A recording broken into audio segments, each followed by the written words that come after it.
All right. It is Monday morning, everybody. Welcome to the Patrick Carr Show. Per always, we have Anthony behind the scenes making things happen. Very good Monday morning right here to you. We've got a lot of great stories to get to, but before we do, everybody, just want to thank everyone for the recent support. If you are watching, our stuff in in the long form over on YouTube, or you're catching us for the first time right here on a live, we truly do appreciate the support as we try to bring you the news every day. I make zero money, everybody, zero money for doing this as I crack open a Bang Energy. But the reason that we do this, both Anthony, myself, our team here at Blue Collar Media Group, is because we just want people to actually get some good information that, one, you can be entertained by, but then number two, we want you to be in the know. We want you to understand these issues without all the spin. And so it's your first time joining us. We go through some of the news topics of the day, not the stuff that's covered by the big networks, but the stuff you actually want to know about. And if you're local to Orlando, this show will absolutely pertain to what's going on in your life.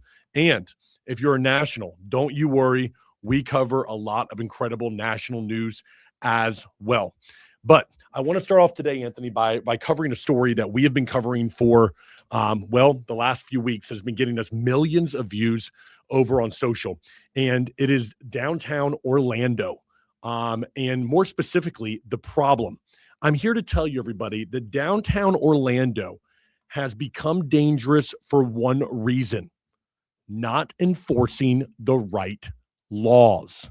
Now, everybody, I want everyone to understand the decline of Orlando as a city. It used to be that Jacksonville was the armpit of the state. It has become downtown Orlando because of poor management, poor leadership, and poor policy.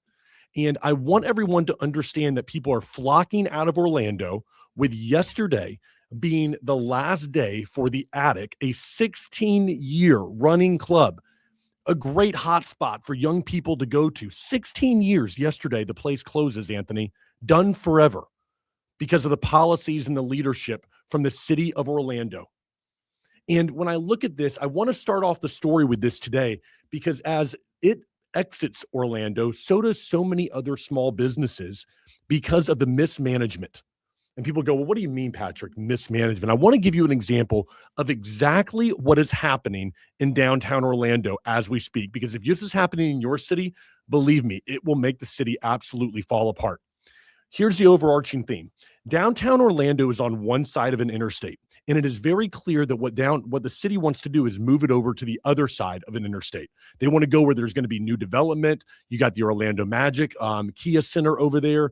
You've got what do they call it, where the Orlando City Soccer play? Well, you've got the soccer stadium on that side, and they want to build that side of the interstate up. Clearly, that's what they want to do. So they're making it much more difficult on small businesses in the entertainment district on the current side of I-4 to actually be able to make any money. Clearly, that's the case. But what's happened, though, into the process of making it more difficult for them and people are leaving, they haven't addressed the actual problem of downtown, which means that everybody is suffering. So here's what happened. Back in 2024, they do a big sting. It's called Operation Nightcap. They go into all these bars. They put on all these citations. How many arrests did they have? 85 charges against 32 people at that time. They're like, we are cleaning up downtown. Well, then at the end of that operation, what happens, everybody? A shooting. So end of 2024, November 1st, 2024, a mass shooting breaks out on the corner of Central and Orange. 8 people are shot. 2 people are killed. One of them, a 19-year-old UCF student. And here's my question. Was that inside of a bar? No.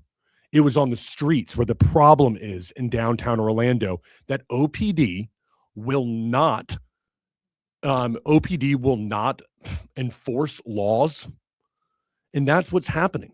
Now, if you go to OPD, what they'll tell you is the loitering, the open containers, the smoking of weed, all this stuff is not something they can do anything about. They just got to let it happen.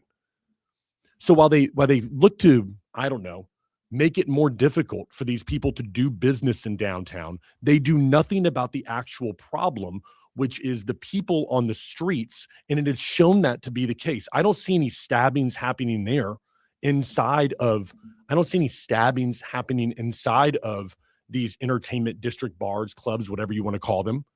It happens on the street where the police are not willing to enforce our laws, or at least do the bare minimum of simply telling people to move on, to make a safe environment.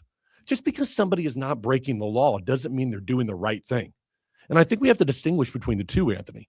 And if we want to make downtown great again, if we want to fix Orlando, then what we have to do is begin to enforce laws. We have to begin to know the difference between somebody who's breaking the law and somebody who just makes it an uncomfortable place to be. Somebody who's not adding to the city, adding to the nightlife down there. They're taking away from it.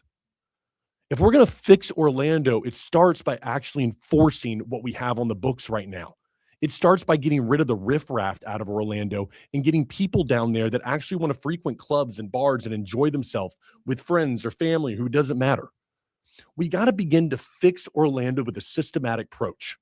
And since we can agree that everybody's trying to go to the other side, what the city is missing right now in Orlando is that in the course of trying to make it more difficult, what they're doing is making the downtown scene less valuable for people to move to.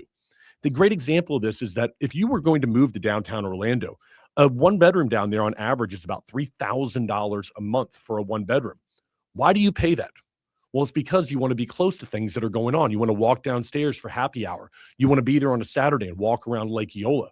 Well, if there is nothing that is going on during that time and there's no businesses for you to frequent, you're not going to pay that kind of money. And so this systematic approach has lost the system, and it's just an approach with no aim. And in the course, now you have occupancy issues at all of these condos and apartments that are not being rented, or they're having to drop and do rent specials because nobody wants to be down there as businesses are flocking out of the area. And it simply comes down to enforcing laws and doing it where the problems are, in the streets, not inside of these clubs and bars where small business owners are attempting to do things the right way. I don't know what to say about this, man. We're going to lead with this story because I can't stand this, Anthony. We had Maddie in here on Friday. I know you're working on that podcast. It's great. It really speaks to the problems that we have in Orlando right now. We had Fox 35 in here in our office just a little bit earlier this morning talking to us about what's happening right now, because somebody's got to give this a voice, and I'm sick of it. Now you've got me upset. And I wasn't at first. I was just kind of like, all right, we're going to do this. But now when you really start to dive into it, none of this makes sense to me. I think one issue too is that a couple weeks ago I was in downtown on a Tuesday night. Oh boy. Because one of my friends had a comedy thing going on. So I was like, oh, let me go there. And when I was leaving, because it's a Tuesday night, no one's going to be there. Yeah. And so just walking to my car alone at night was scary, which for me, there's no one out there. Only people out there right now is just the homeless people, which if you go to New York City, I feel comfortable walking alone at night.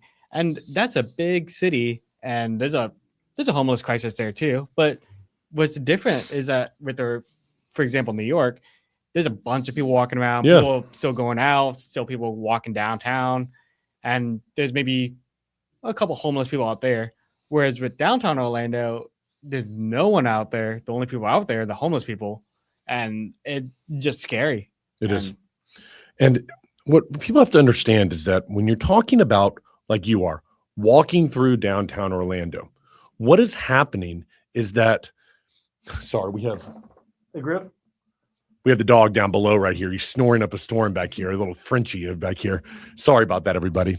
But we have to understand about downtown Orlando is that the walking around has become difficult for the average Orlando citizen, because not only do you have homeless during the day, which seemingly have nothing to lose and the vagrancy is not enforced, but at night you have large groups of people that seemingly have nothing to lose as well.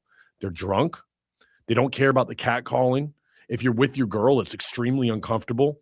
And then you've got to deal with, okay, now I got to defend. Now I've got to deal with this crap.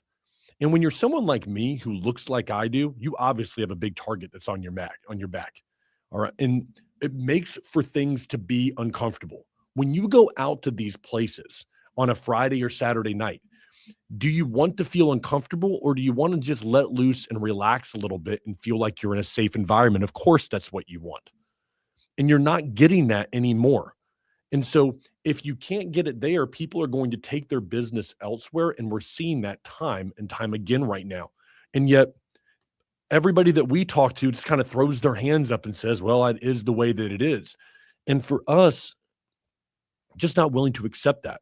There is a way to fix Orlando. And if we do come together and we do it, then we can make this place the vibrant place that it once was.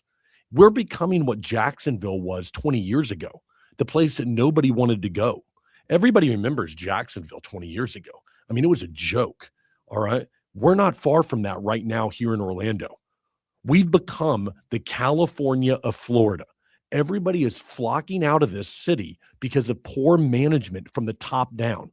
The county level, the city level, the police, the city council, everybody is failing the city of Orlando. And yet what happens, Anthony, and we've seen this, is that it gets roped in to Central Florida all the time. And because Central Florida is doing well, it hides the problems that Orlando has. We are putting a spotlight on it because we need to fix Orlando itself, and we need to make it a better place to live, a safer place to live, and a place where small businesses can thrive and people can enjoy themselves. Call me crazy, but I don't think that's too much to ask for out of a city. Yeah, and honestly too, like I remember the first time I went to downtown Orlando was maybe 10 years ago, and it was bad, but it wasn't like what it is today. Whereas today, like 10 years ago, it was just an average downtown. Yeah. It was some bad parts, but now it's just in the last couple of years, ever since the shooting and just all the weird laws since after like 2020, it's not the same downtown that I remember even just 10 years ago. Not at all. It has changed tremendously. It used to be a very vibrant place. You could go from corner to corner. You can enjoy different types of clubs and bars. And a Sunday, you could go drinking with your buddies, enjoy different sports clubs, country and music. You'd have reggae over here, and then you'd have R&B over here. You'd have then you have EDM going on over here, right next to a country bar. I mean, there was all sorts of stuff that was happening just 5 to 10 years ago. But what people have to understand is that since COVID, it is just continually shut down place after place after place. And go down there today, it is simply a ghost town. And that ghost town is affecting the entire county. And we have to fix Orlando if we're going to make Orange County a vibrant place that people want to go, not flock out of to go to Polk County, to go to Hillsborough County, to go to Seminole County, Volusia County, Osceola, Lake, all the places that people no longer want to live in Orange County, they're going to. We got to stop it. And it starts with leadership being held accountable. And that's what we're attempting to do here. Very simple. All right. I want to move on to my next story here. I want to hate the pick. Well, let me put it this way. I want to hate the Magic's pick. How do I say this? The Magic's pick? I don't know. I don't know how to say this. I want to hate the pick for the Magic. The Magic? Okay, yeah, that's how I want to say it. The Orlando Magic have selected their new coach. And I want to hate the pick, Anthony, but I don't. Okay, if you haven't heard, everybody, Orlando Magic have hired their new coach. It's Sweeney, 41 years old. He's taking his first job after 13 years as an assistant. He's worked with the Spurs. He's worked with the Mavericks. He's got a lot of respect around the league, but this is his first head coaching position. It was said that he was in the running with Billy Donovan and Jeff Van Gundy, but this is the guy who got the job. This all happens after the Magic blew a 3-1 lead in the playoffs and lost it eventually to the Pistons. It was not good. You had to make a change from the top. I don't want to like this pick because it seems like everything the Magic would normally do. The Magic would go out, find a coach that's not proven, go ahead and run the system into the ground over the next 3 years, be forced to trade off all their talent and go into another rebuilding year by 2029. This just seems like the Orlando Magic playbook to ruin the franchise. But there's something different about this guy. Every bit of research I do about him, Anthony, says this guy's a winner. He's about accountability. His players like him. Player development has been strong underneath him. Luka, Wemby, all these guys seem to really like playing for this dude. Now, he's a defensive-minded coach, which Doesn't do a darn thing for the Magic. Okay. I was hoping we'd get a guy who is offensive minded because that's what the team needs right now. But I believe that what you can find with this guy is a culture around the Orlando Magic that has been missing since I lived in Orlando. The Magic haven't had a culture since maybe 2010 would say the last time that I really felt like they had a culture around the team. There's nothing to build with. But now that you've got a young coach and this guy is an up and comer, I think that he has the potential to start to build a fan base around the Magic that they haven't seen maybe since the Hardaway O'Neal days. I mean, because you go to an Orlando Magic game today, I don't care. Look, I went to a Chicago Bulls game, I don't know, a couple months ago. There's just as many Bulls fans as there was Magic fans, even though the Magic were having a great season or a good season. They were underperforming, but they were having a good season. And so I think about this, and I think about it kind of strikes me as almost like a Steve Kerr when he first joined Golden State. Yes, not quite as young, but what I'm saying is that Kerr built something around a team that meant nothing to the city before he arrived. You had young talent that was there, and then they started to build a culture around winning. And all of a sudden that team became invested, or the city became invested in that team. And I think that with Sweeney, we have a chance to be able to do that here in Orlando. It's why I like the pick. Young cat, he's hungry. He's going to come in with a chip on his shoulder because it's his first head coaching job that he's had. And he's coming into a team that has an immense amount of young talent that should have been, by all accounts, a top 1 or 2 seed in the East and underperformed this season.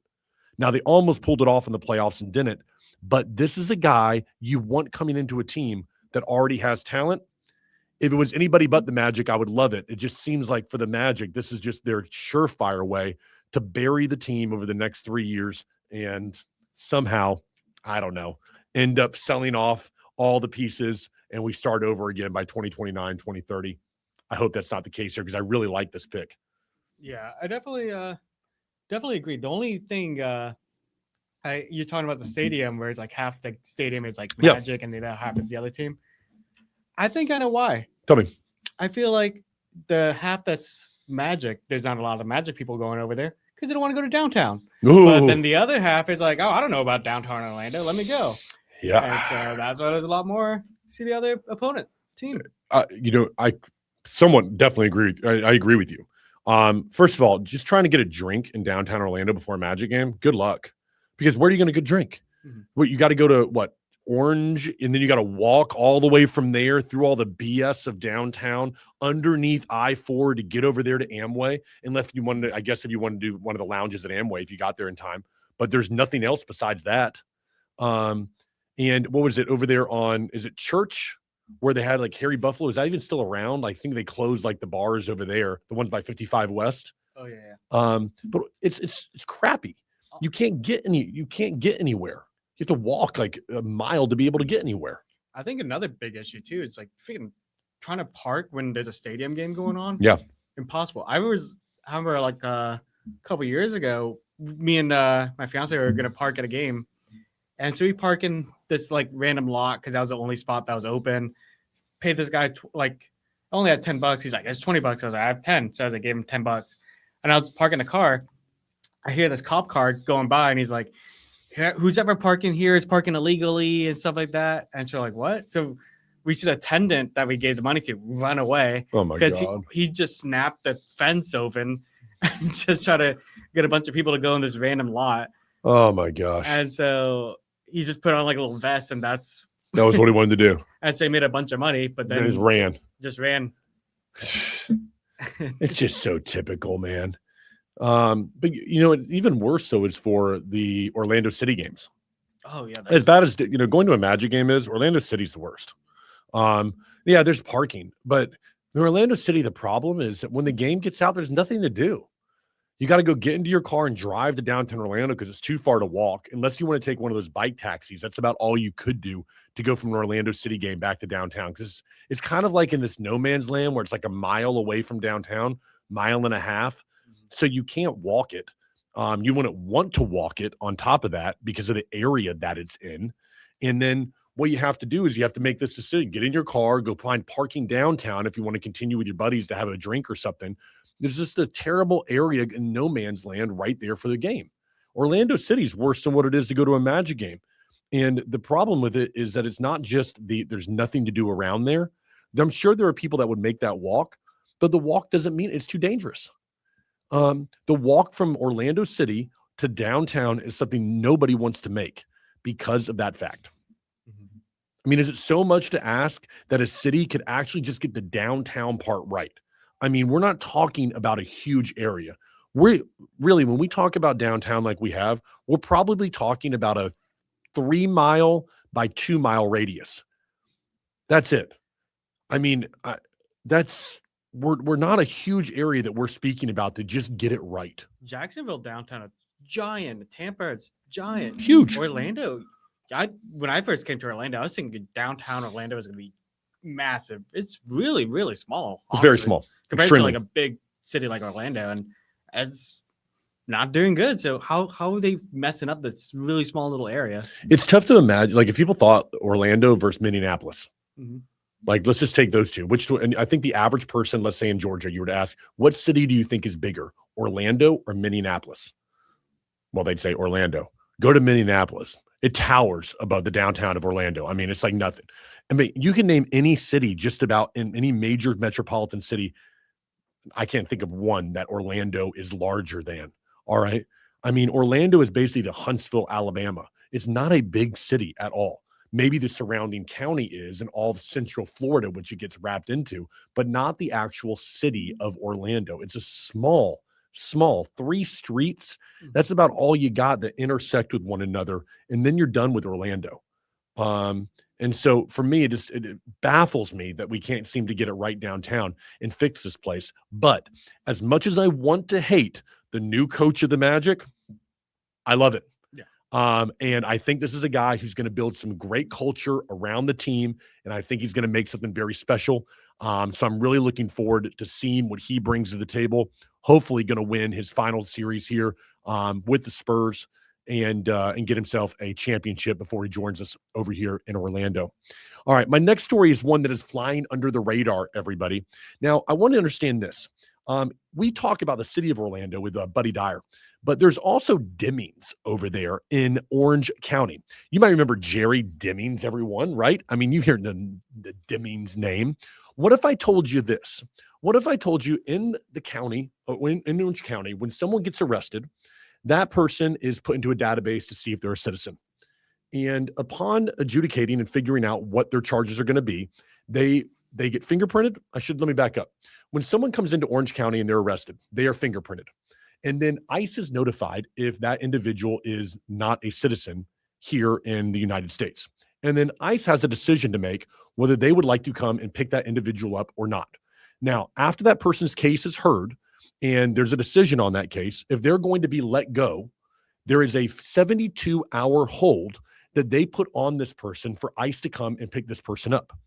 Well, the county of Orange County has decided that they're going to reduce that time from 72 hours down to 48 hours. And this story is just going right underneath the radar. I want people to understand what this means. Let me give you an example. Illegal immigrant gets into a fight with his girlfriend and hits her. He gets booked for domestic violence. That individual makes bond and $5,000 bond. And now he's bonded out. Normally, he would be kept in an extra 3 days in jail for ICE to make a decision to come and pick him up. What Demings is doing is he is going to remove that down to 2 days. So now you have the opportunity for an individual like this to get out of jail earlier. Why? Well, because he is not receiving the federal money that he's supposed to for keeping the people there for that 3 days. And what Demings is saying is we can't afford to keep the people here anymore because we're not getting the money from the feds. I want everyone to think about how ridiculous this sounds. Because on the surface, going from 3 to 2 days, okay, I get it. You can't afford it. You're not getting the money from the feds. Work with me here, everybody. What this means is that there's somebody who's supposed to be writing a check to Orange County. That person is not writing said check because they believe maybe there's different departments that are supposed to write the check. Got it, whatever the confusion is that they have. But because of that, we're going to go ahead and reduce the amount of time that somebody has committed a criminal offense will stay in our jails who is not meant to be here in the United States, who has come here illegally, overstayed a visa, whatever it might be. Because Orange County can't get onto a phone or can't talk to anybody and figure out a problem of who writes the check. This is ludicrous. Like, the bureaucracy and the stupidity of this is beyond anything that I've ever seen. You can't figure out how to get the money. You can't figure out who to pick up the phone and call and go, hey, man, you owe us $500,000. Can you write that check? No? Okay, well, then let's figure it out. Do you sue the guy? No. All they did was send some strongly worded letters that we were able to find, but nobody's having a conversation. And so what Orange County is doing is going, sorry, we couldn't get what we needed out of this. So instead of, going ahead and negotiating and getting the money that we need, we're just going to reduce the time that somebody who breaks the law is required to stay in our jails, because that's going to make people safer. No, what it's going to do is potentially release somebody back into the public that is already offended and they are not supposed to be here. Do you think that person's going to show back up for a court date? Not a chance in the world that is going to happen. And some people are going to say, Patrick, it's 24 hours, right? Like, is it that big of a deal? It could be. And if it's a big enough deal for one person to save their life, then it's a big enough deal for me. And so I look at this and I go, how can we live in a place where a person can't figure out how to get money from another person that owes them that money without just throwing up their hands and going, well, I guess I'll just reduce the amount of time that a person spends in our jails, so that way we get less money from you. And boy, we'll show you with that one, and that'll really hurt you, federal government. That's your solution? Really? Like, it's mind-numbing to me, Anthony, the leadership of these people. It's like there's no accountability to whatever they do. If small businesses ran this way, can you imagine? Like, if you have an AR department inside of your business and you go to your AR manager, or let's say you go to your accountant or your whatever you want to say in your business, and you go, hey, Susan, it looks like this company owes us $30,000. Why have they not paid us? Well, I can't reach anybody over there. Oh, okay. Well, did you send them an email? Yeah, I did. Okay. Did you call him? Yeah, I called him a few times. Okay. Well, you know what? Let's just do a little bit of less business with them. That'll show them, huh? And Susan's like, yeah, well, let's do less business with them, and that way they'll pay us. What? Nobody would run a small business that way. But yet that's exactly how our government is running right now, Anthony. It's mind-numbing when you put it that way, because people just sit there and they go, why is there so much bureaucracy and inefficiency? It's because you have people that have no accountability. It's like, we can't get paid. So you know what? Let's just put people's lives at risk and let's just go ahead and release people earlier. That'll show the federal government what's up. Great job there, guys. Great leadership from the top. No one could run a business this way. And this is why when we dig further into it, Anthony, someone's got to fix Orlando, because this is crap. Like, they're going to vote on this and it's going to go under the radar and it's going to happen.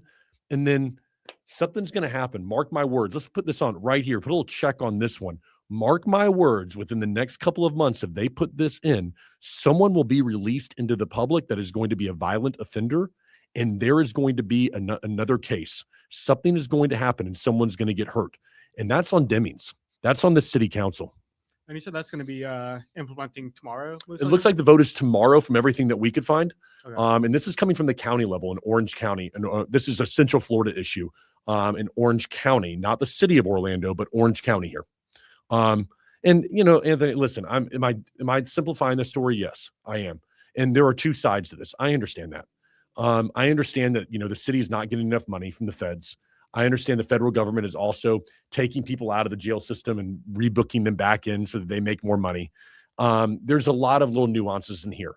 But in the end, what it comes down to for me is a failure of leadership at the top to do simple things correct. And when you put it like a small business where you go to your AR department and that's what you say, it makes a lot of sense to people. Honestly, since we've been doing this podcast, I feel like just overall government just sometimes doesn't make any sense with all these things. It's just because the money's not theirs. Yeah, just everything just doesn't make sense. It doesn't. But I think it comes down to the money's not theirs, Yeah. right? Demings doesn't care. Does he really care? It's a budget. It's numbers on a page to him, Yeah. right? Because it's not coming out of his paycheck, right? When you own a small business, you look at it like, hey, listen, this is my business to grow and feed my family and feed that of my employees. You're not worried about that when you're in the government, and you see it everywhere. There's zero accountability. And it's like, oh, we ran up a surplus. Oh, we ran up a deficit. It's like, oh, okay, well, life moves on. Okay, everybody, let's go home. All right. You might be upset about it. All right, well, great. And you'll justify it in your reelection bid and you move on. It's just an absolutely, we see it. When we started doing this just months ago, I thought it was kind of funny at first. Like, oh man, these people don't know what they're doing. But as we dig more into it, it just like, they really don't know what they're doing. Like, what was it that when they had like the TSA shut down for like 2-3 months? It's like, and they didn't get paid. It's like crazy to me. It's like, I can't believe people still showed up for work. I know. I would have been like, oh, well, I'm not showing up. Yeah. Unbelievable to that again, the bureaucracy of this stuff just gets things paralyzed by indecision. I want to move on to our next story right here. And I want to tell you, everybody, it might be time to sell that Harley-Davidson. That is right. Harley-Davidson is in a cultural clash with America right now. For a long time, Harley-Davidson was the motorcycle brand, period, hard stop for America. But I'm going to tell you what, in 2025, sales fell 12%, profits down 26%. Meanwhile, the up-and-comer Indian Motorcycles is taking their market share. And while the bike industry, let's see here, the highway bike market lost 6.5% in 2025, Indian continues to grow its share against Harley. And I'm telling you, I'm seeing all the posts right now across social media of people saying, I guess it's time to give up my Harley. And why is that? Because Harley made the mistake of Bud Light. They got involved in the DEI issues. They forgot who their customer was. And over Memorial Day weekend, a couple of weeks ago, what we saw is a real example of this. A lot more people saying, I ain't going to go more Harley. I'm going more all in on Indian right now. And then to top it all off, Indian goes and hires ex-Harley-Davidson CEO so that they can just go ahead and just take advantage of all the mistakes that company continues to make. We did a What Went Wrong series on Harley-Davidson and talk about just losing your culture as a company. Indian is taking their market share more and more every day. I see zero signs of this stopping right now. Yeah, I don't really know too much about bikes, but I know a lot more about like cars and stuff like that. And it feels like the same thing with like how like Ferrari last week too. They released an electric car and like this stock just plummeted. And I just saw like some comments about it, which I feel like is kind of relevant with this. It's like with Ferrari going to electric cars, it's like saying like Rolex making a smartwatch. It's like great point. It's might be a nice smartwatch, but you're losing your brand credibility, what your brand is. And Ferrari going electric, it's going to ruin the brand. So Ferrari, I think they went so far down a path that they had invested so much money into something that they kind of felt like they had to go through with it. And I think that's what happens in large companies a lot of the time is that you start going down. You're like, okay, we're going to build the best electric car, the fastest electric car ever. We're going to do that. Okay. And you get this great goal. And then you start down that path and things don't go according to plan. Well, now you're $100 million, $200, $500 million invested into a project. And at that point, do you scrap the thing or do you say, you know what, let's push it through to the end? And you start to get so invested in it that you lose sight of what the goal actually was. And because of that, I think that's what you saw with Harley, or not Harley. I think that's what you saw with Ferrari, is that they got so invested in a project that they forgot who they were and the identity of their company. Harley-Davidson is the same way. Indian Motorcycles is taking advantage of the fact that Harley has lost touch with its customers and its base. Harley has lost fact that, you know what, there's a weekend rider out there who's 45, who owns a business, who doesn't want to be told that because he likes certain things in politics that he's a bad person. And when Harley does that, what they do is they alienate their customer. And they've continued to do that. And they did it back in these DEI things in 2024, and they haven't been able to recover. Indian is going all in on America. And if there's one audience that loves America, it's guys who ride bikes. All right. And we're talking about leisure bikes here, okay? And when I think about that market, these guys are the red, white, and blue, God, fire, and brimstone. And when you lose sight of that, this is what happens. Another company will come in and just rip away your market share like no other. And isn't it kind of ironic that the name is Indian Motorcycles and they're just stealing it away from Harley-Davidson? The irony doesn't escape me right there at all. I think the main issue with a lot of these companies is that some of them are just going off of marketing trends, and then in that moment, that in years to come, it just ends up ruining their own brand. Where it's like, for example, like with Ferrari, it didn't take them a year to develop this electric car. It probably took them years, and so 2023 would probably been a great time for that electric car. Mhm. But now the market shift where it's like electric cars are not doing so well. And so then when Ferrari released this car, which they probably planned like 2021 or 2022, developing this electric motor, they're like, well, crap, we got to post it anyway. Yep. So probably same thing with Harley. They're like, oh, you know what? We see this trend with a lot of stuff for what they're doing. So they like did that. And then now the market shift and the trains are shifting. So now it's like you're losing your core audience. I agree. And I think you're right. 2023, it would have been a bad car. Mm-hmm. But what also happens is you look at the market right now, and I saw it was like 2.3 or 2.6. I don't want to be quoted on this for your 0 to 60, or I want to say for this Ferrari. Oh, yeah. So can a Tesla. Yeah. So I'm looking at a $600,000 price tag on that Ferrari, and maybe about $130,000 on the souped up Tesla that you were going to have to get that. Why would I pay if the performance is what I was looking for? I'll go to the Tesla instead of going to the Ferrari for $600,000.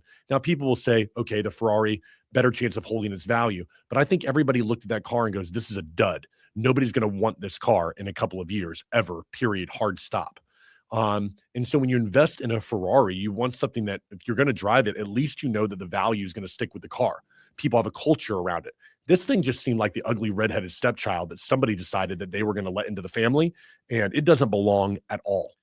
Like, I'm sorry, it doesn't even look like a Ferrari to me. No. It looks like, No. it looks like some cheap little economy car. No, it looks like a Kia. Yeah. It looks terrible. I mean, again, if you were going to do it, Give it look cool. At least make it look great. Yeah. I mean, Ferrari, come on. I mean, Formula One, you could have done the design 1,000 times better. And I think if you wouldn't have gotten the backlash that it got. But when you look like you're putting a Kia out there that's an electric, I mean, I don't care what the interior looks like or the performance of the vehicle. It doesn't look good. It doesn't look sexy at all. Yeah. And that's where they really lost right there, is in the look. We need to move on to the next story right here, because this one's got me pissed off, Anthony. And this is, it's I'm just going to read the story because I'm not. We did that on Sunday. The military said it struck a vessel it accused of smuggling drugs in the Pacific Ocean, killing 3 people. It is the 4th strike in a single week. Anybody want to ask the question about these strikes? Who's verifying that this is a drug boat? Who's verifying these boats that we blow up actually are breaking the law? Anyone? We're blowing up boats all over the world, in the Atlantic, all over the place, and we're just supposed to believe what the government says. Oh, they had drugs on them. How do we know that? Does anybody know that? And has anybody thought to themselves, okay, hold on. If we can figure out exactly where they're at, we can pinpoint the boat, then we know where they're at and we can just intercept them, get the people, find more information, and capture the drugs. Wouldn't that be the normal thing that people would think to do? Not just drop a drone from miles up in the air and just blow the entire thing up? This makes no sense to me at all. We just keep doing it over and over again as a military because nobody is saying anything. Someone needs to say, who's on these boats? Who are these people that you just blew up? Someone will release that information here for us. And how do we verify it was those people who were on the boat? I tell you, put the tinfoil hat on me right now, because none of it makes any sense to me. None. Because we don't have any information except it just keeps on going on. And I think there's somebody who's like, you know what? We could just put them in a boat and send them on their way over there, and just so happen that boat gets blown up. Okay, let's do it. We don't have any idea. We're just supposed to take the word of our U.S. government that they're keeping us safe by blowing up random boats that we have no idea where they're going or who's on them, but that somehow these boats are dangerous to society. And so we need to have drones up in the air to bomb the crap out of them in the middle of the Pacific Ocean. Cool. Yeah, because that makes a lot of sense. What? I'm glad you're bringing this story up because I remember a couple months ago when I think the first one happened. Yeah. And I don't know, maybe I'm just so desensitized and everything. I was like, oh shit, we're blowing up boats. I didn't know that it was still going on, and this is the fourth in a week. Crazy. And it's again, like you said, like who are these people on these boats? We don't know. We know there was drugs on these boats. We don't. Just assuming. And what if we're wrong? They don't get any trial. So there's no trial for these people. We have no idea what was on the boats. We don't know who they are. We don't know what danger they pose in the middle of the Pacific Ocean if that's where they're at. We don't know anything. But yet the government says those people are importing drugs. So boom, Reaper drone, pew, done. I mean, listen, even if they are doing that, wouldn't it be more advantageous to send the military, intercept the boat, get the drugs, and then get the information we need to stop the traffic of the drugs? Isn't that normally what any procedure would be? Not to have the U.S. military blowing up speedboats in the middle of the ocean? I don't like this at all. I don't think it's a good precedent to set. I don't know if these are American citizens that are on this boat. Don't they have a right? Let me read. They have a right to a trial. They don't have a right to just be blown up because we don't know who's on these boats because nobody will verify it. And if this is a U.S. citizen, that is a huge violation of their rights. And we can't just sit there and go, well, we hope that it's not, because that's not right. And this just screams something like out of House of Cards or some show like that. And the government tends to be doing more of it, I think, because nobody is saying anything. So this tends to be something where, well, just keep doing it until someone tells us to stop. Almost like swept under the rug. And it's just... yeah. Well, we got rid of that person. He was out with his family. Pew, boom, done. They were smuggling drugs. Who? Classified. Yeah, they had some aspirin in there. We don't know who it was. But believe us, they were smuggling drugs. They were bad people. Okay, that sounds good. I don't like this story. We're going to keep our eye on this one right here. I think that we deserve better, and we deserve more transparency right here. Ever heard the saying, give them bread in a circus? It came from the Colosseum, everyone. And when Rome was falling, they said, hey, listen, we're just going to put on a show. And that's what they did. That's where you see, movies like The Gladiator come from. And while Rome was falling, they just said, let's entertain our citizens, and then they'll just forget about all of their problems.